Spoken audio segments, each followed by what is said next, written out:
Hello, my loves. I hope you guys are doing well. Welcome into your reading for the full moon in Aquarius. So let's just dive right into what full moon energy is. Full moon energy is this culmination energy. It's like this spotlight energy. It's a great time to celebrate. It's a great time to focus on a particular area of your life, guided by the moon phase. So right now the moon is full in the sign of Aquarius. The Aquarian energy is all about change. It's all about revolution. It's all about humanitarianism. What are we here to do as a collective, for the collective? And in keeping with that, I'm changing things up a little bit here. So for those of you who are not new, hello, welcome back in. Thank you for being here. We're changing things up. You're going to notice that there's going to be individual videos for each alignment. And the full moon in Aquarius wasn't satisfied with just leaving that as the change. It also wanted to change which reading it wants to align the advice to. So for this reading in particular, and those who are not new, for those who are new, welcome in. I'll explain in just a minute what we're doing here. We are going to be looking at the advice for where the moon shows up in your birth chart. Okay, I'll get to that in just a second, but let me finish the intro here. So the moon is full on August 11th, and this lunar phase, this advice, this energy that's in play here is going to be relevant until September 10th. So it's about a month long of advice here for you with this full moon, with a celebration of the humanitarian energy, the revolution energy, this celebration of why are we here and what did we come here to do? So, where was the moon when you were born? Well, if you've never run your birth chart before, don't worry. There's a link in the description. It takes you through a step-by-step tutorial, or you can just click on the link that I've provided to the birth chart generator and you just enter in your birth data. If you don't know your birth time, please watch my How to Find Your Birth Time tutorial video. Go ahead and put in the effort to find your birth time so that you can go ahead and play along with some of the conversations that are popping up more and more and more in our culture as we start to really understand how much about ourselves and our energies can really be revealed through the working with the chart. Okay, so once you put in your information into the birth chart generator, you're going to be looking for the third chart on Cafe Astrology's site that lists the houses that all of the planets are in. It looks like this. Okay, so here's an example chart here. You're going to just check where it says moon and then see what house it is in. Roman numerals, so you may need to figure out what Roman numeral is applicable for you. So right here it says moon in X. You can ignore MC for now. You don't need to know what that means. X stands for 10. So this person's going to watch the video that is for the 10th house, moon in 10th house. Okay. You're going to watch whatever video aligns with your moon in whatever house it was in when you were born based on this chart. If you have questions, please just reach out to me. Send me your birth data information, birth chart information, images of your birth chart, and I will tell you which reading is relevant for you if for some reason you are having trouble figuring it out, okay? You can always support me by commenting on the videos, sharing my site, my page with anyone that you think would be aligned to what it is that I offer. You can support me financially at paypal.me/devotedvulnerable. Link is in the description.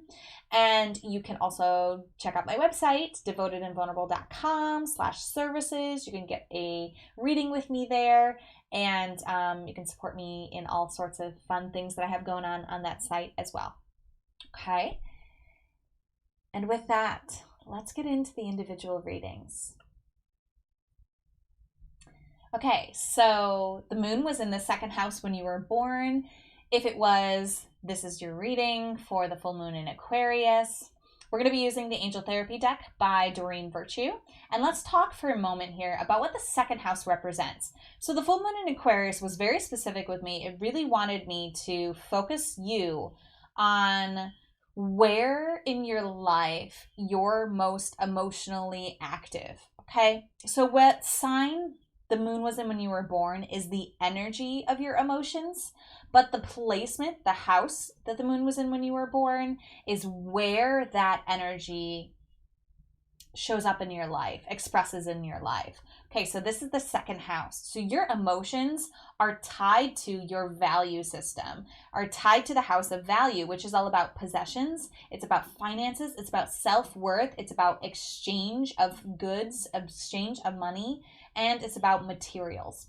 So we're really talking about your emotions being tied to your money, being tied to your possessions. You might actually be somebody who has trouble letting go of items emotionally because of the meaning that they hold for you, the emotions that the items themselves hold for you. This is just something to kind of play with, be aware of, check in with yourself. Is this true for you?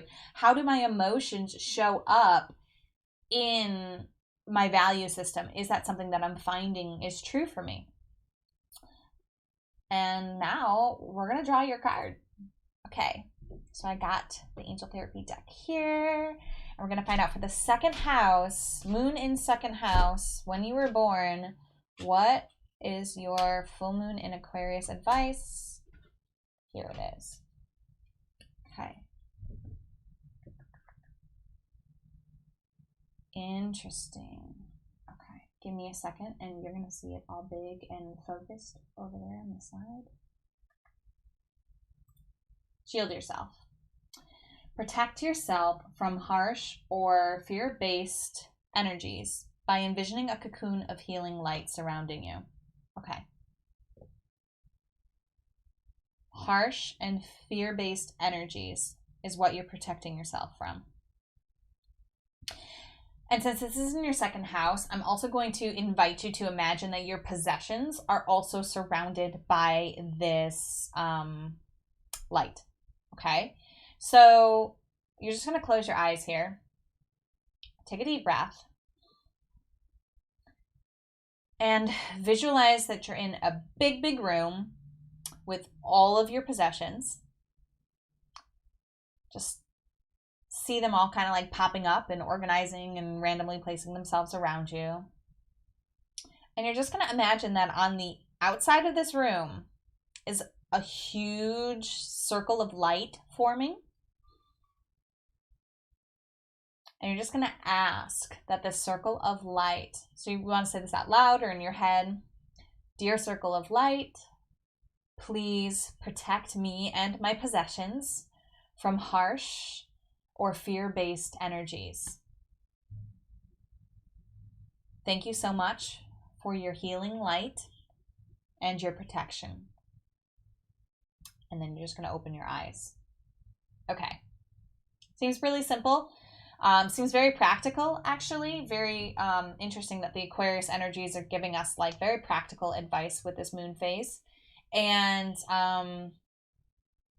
sorry, if you guys want to find out how OCD I am, I cannot stand the fact that this is not centered.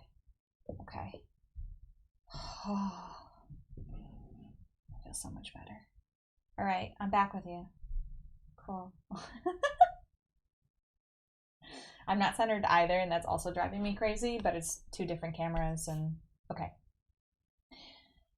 Maybe there's a message in that for you. Hopefully, it just helps you to see me in my neuroses. Shield yourself. Okay, we just did that little visualization, quick and easy, right? But the message is really going to pertain for the entire lunar phase, and I think that this is something that you should do in the morning and at night, every day, until September 10th. That would be my advice to you. You don't have to. With all of my readings, I want you to get the information for yourself. So if you're like, wow, I just shielded myself. I know this is going to stay firm and clear for the next 30 days. I feel good. I know that in my body with surety. Go with that, please. I always want you to honor what you know and what comes through for you more than what I'm saying. But for those of you who are looking for a little bit more guidance or don't have clarity on that, I would say if you're uncertain, do it in the morning, do it at night, continue to do it for the entire lunar phase. There's something here that your emotions around your possessions are, I think you're kind of afraid. I think there's some fear-based energy when it comes to like maybe lack mentality, maybe losing things. Maybe you're afraid that something's going to get stolen from you, or you're going to lose out on your possessions. So there's definitely this supportive energy of just imagining your possessions being protected. But yeah, we're talking about the moon, which is your emotions, and we're talking about your value system, your possessions, your material goods, your money, your wealth. You can also picture your bank account surrounded by a light. Yeah. All right, you know what? My beautiful second house moons. I think this is all I got for you. I'm going to switch this back. Actually, we're good. We're just going to say goodbye here. Thank you for rolling with this full moon in Aquarius energy. I've changed things up a bit, so I'm still getting used to what that feels like, looks like, sounds like, all of the above. And thank you so much for being here. As always, namaste. The universal light within me salutes and honors the universal light within you. Namaste.